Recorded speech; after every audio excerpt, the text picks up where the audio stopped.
Kepribadian Horney. Horney lahir pada tanggal 16 September 1985. Ayahnya berasal dari Norwegia Utara, sementara ibunya berdarah Belanda Jerman.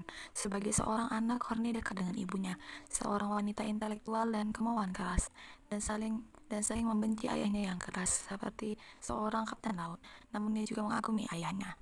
Horney merupakan seorang psikolog beraliran psikoanalitik yang berpengaruh kepada Freud. Pada usianya ke-12 tahun, ia memutuskan untuk mengambil jurusan pendidikan di Universitas Freiburg pada tahun 1906. Kemudian ia melanjutkan S2 di Universitas Berlin pada tahun 1915 dan menikah dengan Oscar Horney. Pada tahun 1932, ia menerima undangan dari Franz Alexander untuk menjadi direktur Chicago. 2 tahun kemudian pindah ke New York City, namun di sana terjadi perbedaan antara Horney dan Freud akibat tesis bimbingannya selalu ditolak dan ide-idenya bertentangan dengan Freud. Dia dilarang untuk mengajar dan ia mengundurkan diri pada tahun 1941, kemudian melanjutkan idenya sendiri dan ia meninggal pada tanggal 4 Desember 1952. Definisi kepribadian. Pada umurannya, Horney merupakan pengikut Freud yang kemudian terpengaruh oleh Carl Gustav dan Adler. Akhirnya ia mengembangkan pendekatan kepribadian holistik.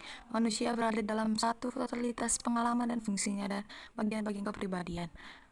Pakar psikoterapi itu Monroe berpendapat teori konsep Horney berbeda dengan radikal dengan pemikiran Freud dan Freudian, sehingga sukar mencari kesejajaran antara mereka berdua. Orientasi Horney diidentifikasikan dengan teori-teori sosial psikologis yang dikembangkan sebagai realisasi melawan orientasi mekanistik dan biologis dari Freud. Horney percaya bahwa psikoanalisis perlu dikembangkan keluar dari keterbatasan. Teman dasar konsep utama dari Horney adalah kecemasan dasar, yakni perasaan terisolasi dan ketidakberdayaan yang dialami anak di dalam dunia secara potensial bersifat bermusuhan. Yang ketiga yaitu perkembangan kepribadian. Kecemasan dasar merupakan fondasi neurosis. Horney mendefinisikan kecemasan dari suatu hal yang tersembunyi dan merekap keperasaan yang sepi dan kesendirian dan ketidakberdayaan di dalam dunia bermusuhan pada anak-anak, dan dapat diatasi dengan cara mendapatkan perhatian dan cinta, menjadi penurut atau patuh, mencapai kekuasaan, kecemasan, dan konflik. Menurut Horney, semua orang mengalami cultural anxiety. Perasaan cemas yang normal muncul pada masa bayi, ketika bayi yang lahir dalam keadaan tak berdaya dan rentan itu dihadapkan dengan kekuatan alam yang keras dan tidak dapat terkontrol. Yang selanjutnya, konflik interpersonal. Kebebasan dengan kesepian. Konflik dalam diri adalah bagian yang integral dari kehidupan manusia. Misalnya dihadapkan dengan dua pilihan yang berbeda arahnya, misalnya kewajiban dan juga harapan. Yang selanjutnya itu konflik interpsikis, kecenderungan neurotik yang timbul dari kecemasan dasar berkembang dari hubungan anak dengan orang lain.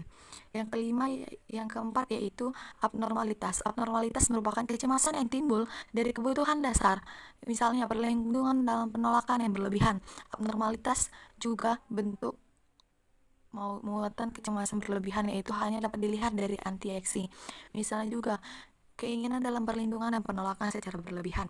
Yang kelima yaitu psikoterapi. Psikoterapi merupakan tipe bergerak ke arah orang lain sebagai akibat-akibat kebutuhan yang kuat akan cinta dan persetujuan, serta tingkah laku dengan cara saling berdependen. Yang kedua yaitu tipe memisahkan diri, bergerak menjauhi orang lain sebagai akibat dari kebutuhan yang berlebihan untuk mandiri, mempertahankan jarak emosi dengan orang lain sebab kedekatan menimbulkan kecemasan. Yang ketiga itu tipe agresif, bersifat melawan